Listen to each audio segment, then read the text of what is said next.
one cool thing you can do with pivot tables is you can combine it with an index match.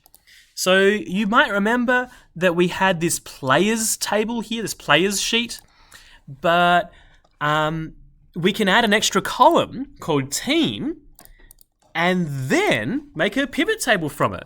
So I've added an extra team column that shows for each player the team that they play in, or at least one team that they play in. And we can use that in the pivot table.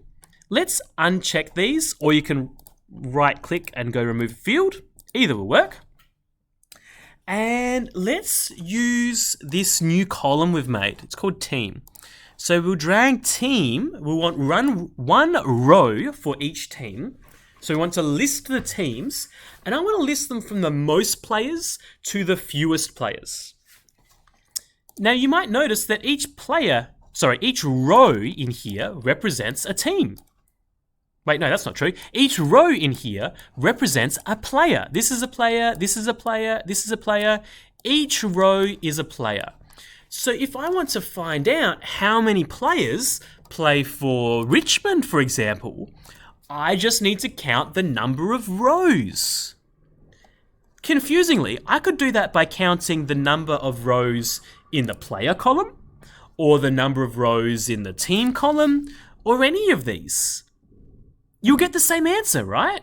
Just to show you, if I click here, Control-Shift down, there are 1,400 different players. Wow. Click here, Control-Shift down. Each has a matching team that they played for.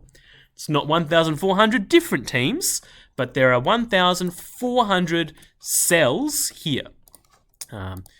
Anyway, the point of that was I can go here, and if I want to look at how many players play for Adelaide, I could either drag player here and do a count of player, apparently 85, or remove field, I could drag team here, 85. It's the same.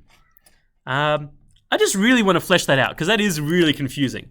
If I select these columns here, so I click on A and drag to H, and then I go to the filter and make a filter, and then I'm going to show just Adelaide.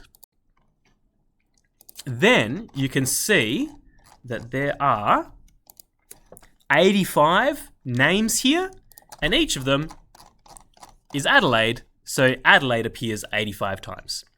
Anyway, so I just thought that's really maybe confusing, but that if you want to count the number of players, doesn't actually matter which column you count. Yes.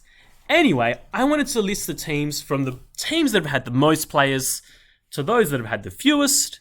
So I can right click here, sort largest to smallest. There you go. Apparently Carlton has had 102 players, but West Coast only 62. All right. So I hope that helps you with the challenge. Yeah, good luck with it. I will see you all next time. Bye, everyone.